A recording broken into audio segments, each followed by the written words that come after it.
दोस्तों, कैसे हो आप लोग। Welcome back to the channel live life easy. आपने इंट्रो देख लिया होगा। बहुत सारी चीज़ें आज के वीडियो में शेयर करने वाली हूँ, तो फटाफट से शुरू करते हैं। 7 बजने में 10 मिनट हुए हैं। मैं फ्रेश हो चुकी हूँ, ब्रश कर चुकी हूँ और गीज़र ऑन करके बच्चों को आवाज़ लगा के मैं सीधे आ गई थी पहले किचन में।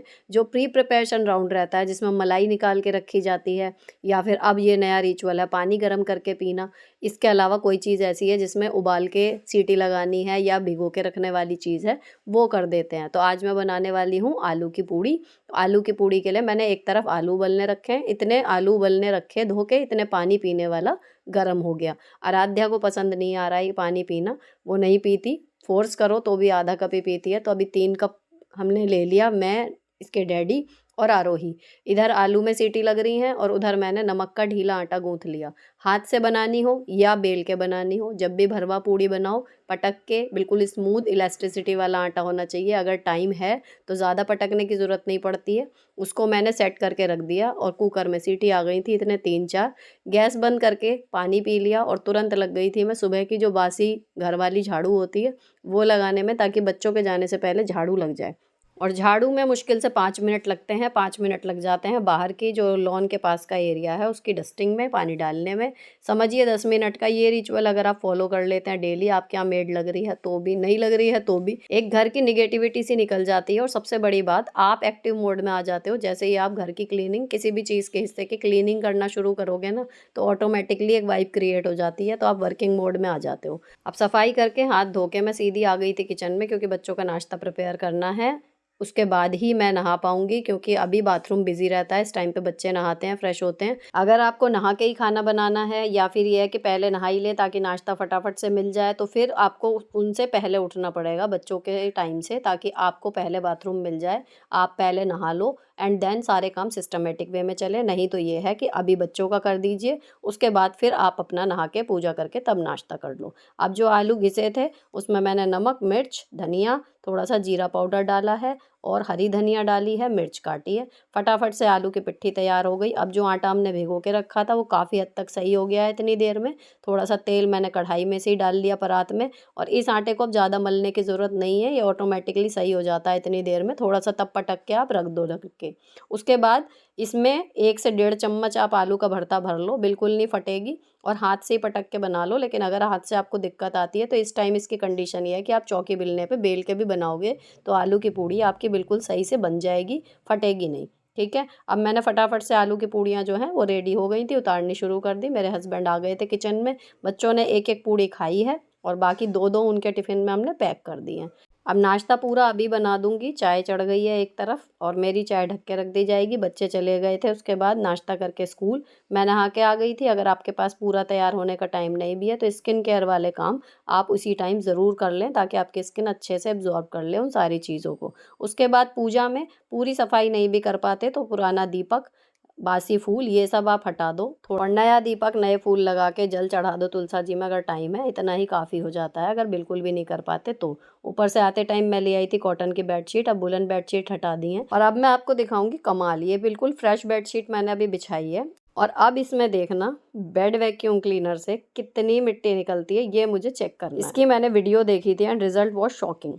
ये है Agaro grand bed vacuum cleaner, जो केवल वैक्यूम क्लीनिंग नहीं बल्कि यूवी स्टेरिलाइजेशन भी करता है। 1 साल की वारंटी के साथ आता है। इसके हैंडल पर आपको इजेक्ट और पावर बटन मिल जाता है। एक वाइब्रेशन बटन मिलता है जिससे नीचे की प्लेट वाइब्रेट होती है। दोनों साइड मिलते हैं वेंट। सामने एलईडी लाइट है फॉर बेटर विजिबिलिटी। नीचे ये वाइब्रेशन प्लेट, साथ में दिए हुए व्हील फॉर इजी मूवमेंट, और आपको मिल जाती है ये यूवी लाइट जो किल कर देती है 99% जर्म्स और बैक्टीरियाज को।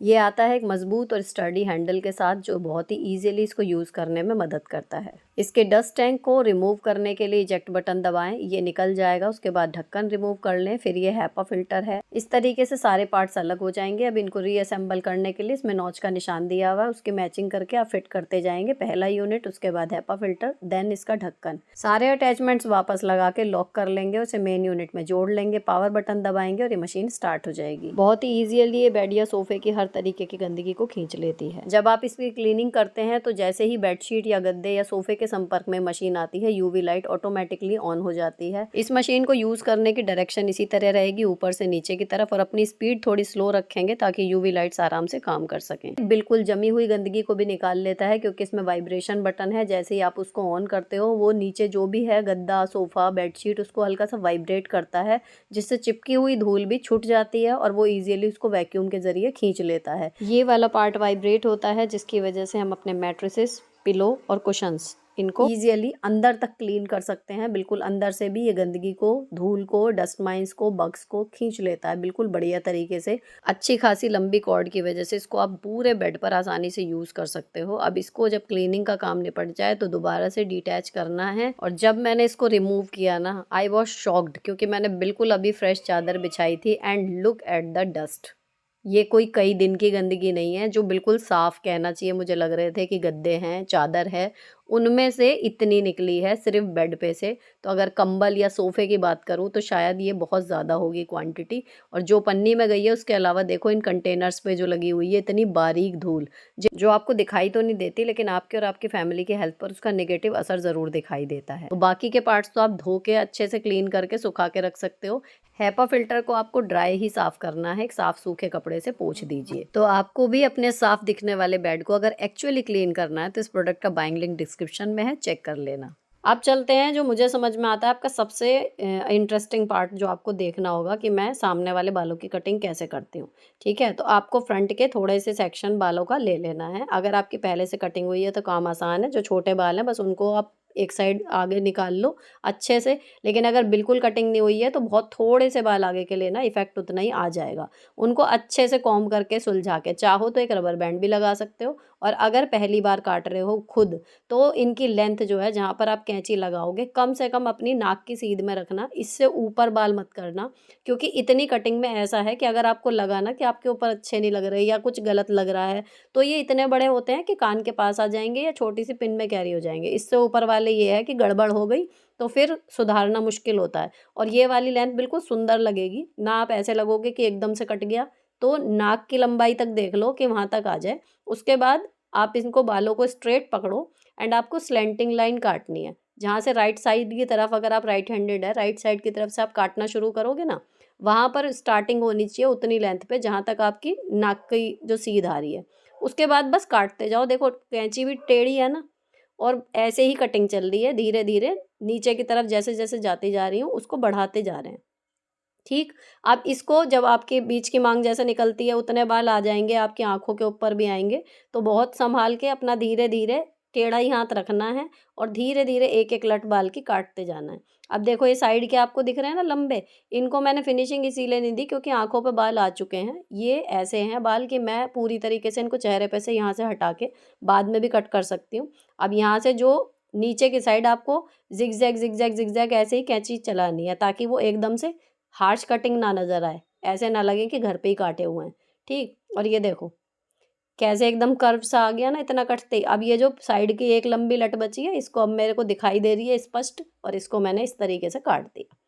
तो आप एक तो इस बड़ी कैंची की जगह आप छोटी कैंची ले सकते हो, आपको और आसानी हो जाएगी।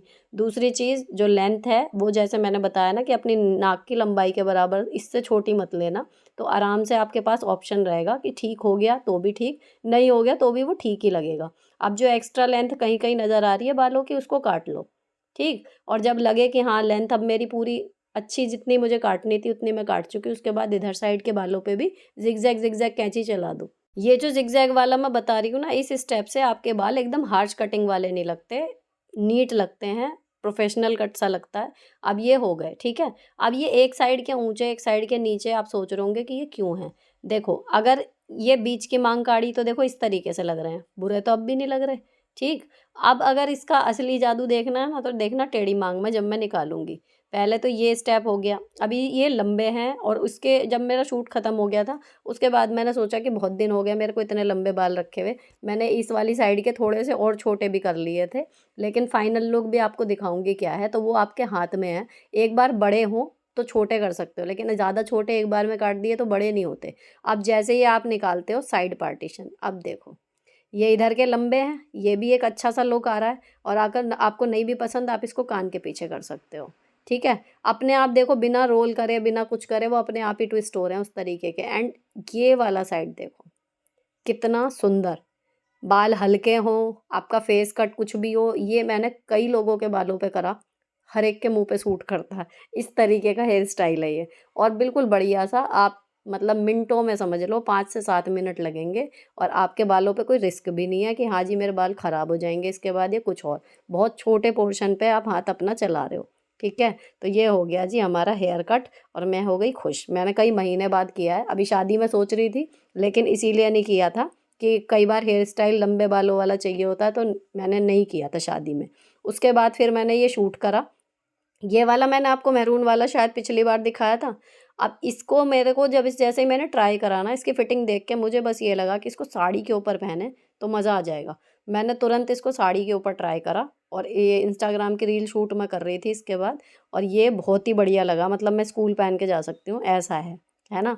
ये तो हुई कल की बात। अब वैक्यूम करने के बाद सारी तकिया, कुशन, इवन कंबल पे भी मैंने कर दिया था, और अब मुझे सच में इतना अच्छा-सा लग रहा था कि वॉव! मतलब एक होता है ना यार, शॉकिंग था कि इतना साफ हम लोग सोचते हैं कि अभी मैंने इसीलिए ना जितनी भी वीडियो इसकी मैंने देखी थी, वो लोग ये था कि 2 दिन पहले बिछाइए चादर, 1 दिन पहले बिछाइए। मैंने बिल्कुल फ्रेश चादर बिछा के ट्राई करा, तो गद्दों के अंदर जबकि आपने देखा है कि प्रोटेक्टर बिछा रहता है, वो आज मैंने धोने के लिए निकाला है, तो प्रोटेक्टर नहीं था। गद्दे थे जो प्रोटेक्टर के नीचे हैं, और तकिए थीं।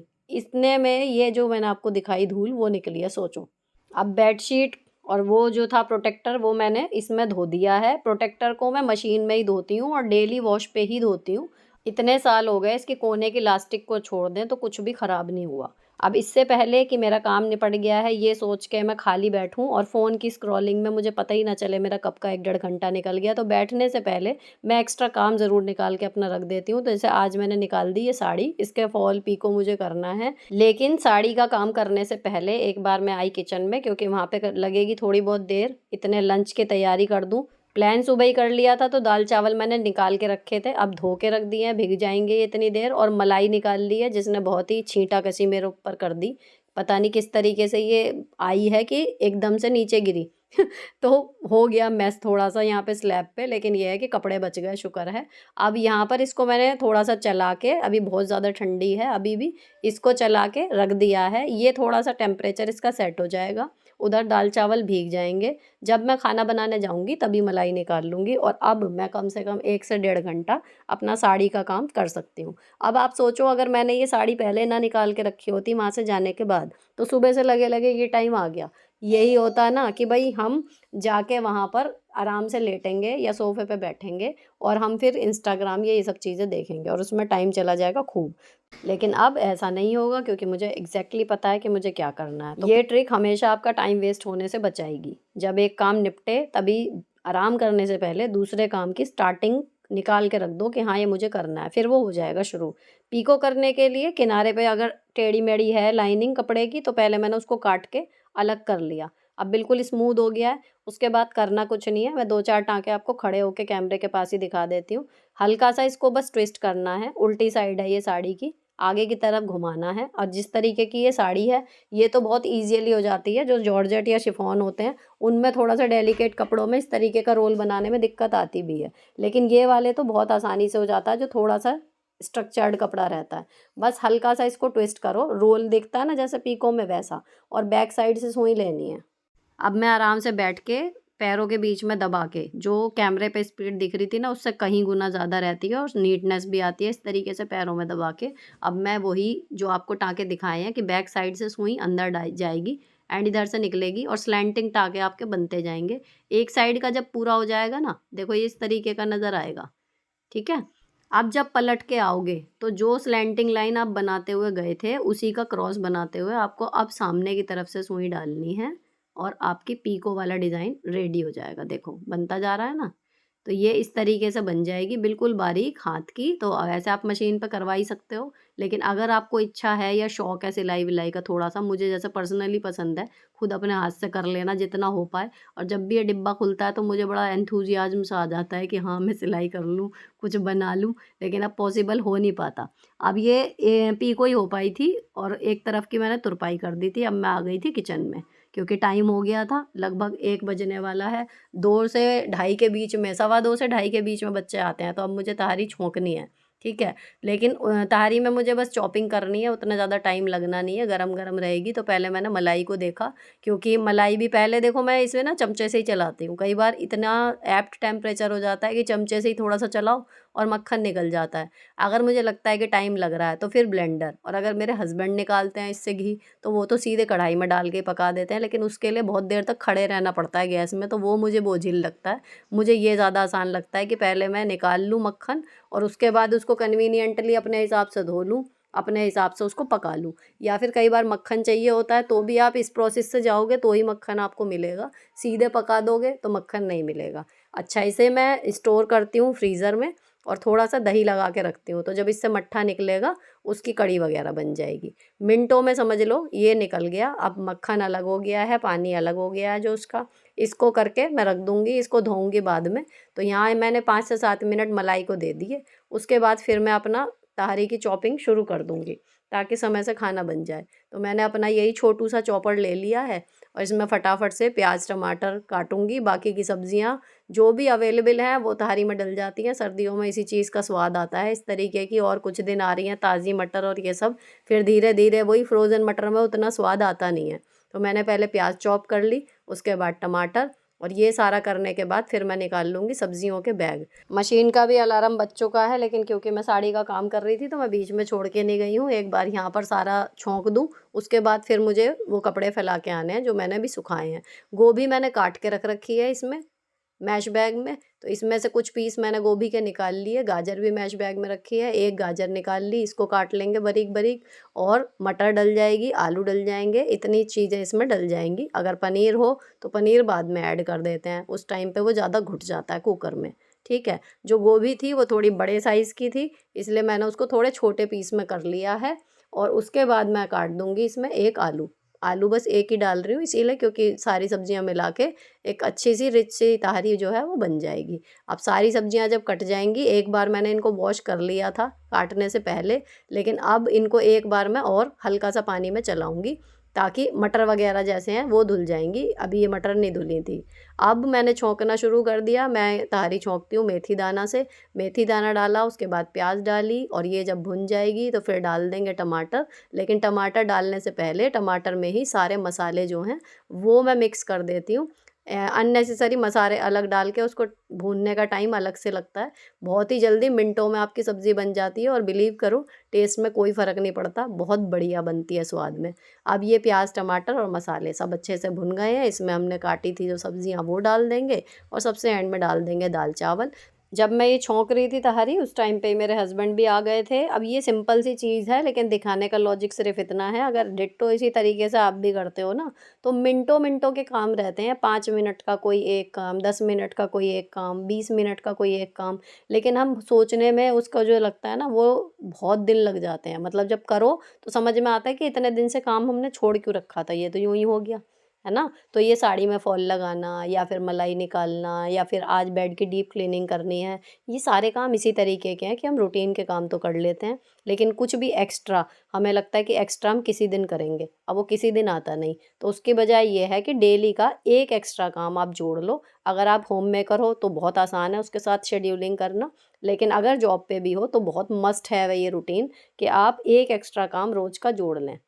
अब ये जो मैंने दिखाया ना, ये मशीन में जाने के बाद भी नीचे की लेयर ख़राब नहीं हुई, मैं यही दिखा रही थी आपको। अब इसे मैंने प्रोटेक्टर को डाल दिया बाहर, ताकि ये जल्दी सूख जाए, और मैं रात को इसे दोबारा जब चादर झाड़ के बिछेगी तब ये बिछा लिया जाएगा। क्योंकि एक इसका वो होता है, देखो बच्चे वैसे तो बड़े हो गए, वो ड्राई वेट वाली अब वो प्रॉब्लम तो है नहीं, लेकिन इसके साथ ना कुशनिंग सी आती है जब इसे बिछाओ। तो खाली अगर बेडशीट बिछाओ ना तो लेटने में अजीब सा लगता है, और इसके ऊपर बिछाओ तो एक आदत पड़ गई हम लोगों को, तो ये ख़राब भी हो जाएगा, तो मैं दूसरा मंगाऊंगी। अब इसी के साथ ये व्लॉग ख़त्म कर रही हूँ। अच्छा लगा हो तो चैनल को सब्सक्राइब कर जाना। मिलती हूँ आपसे नेक्स्ट वीडियो में। Till then bye bye, stay beautiful always.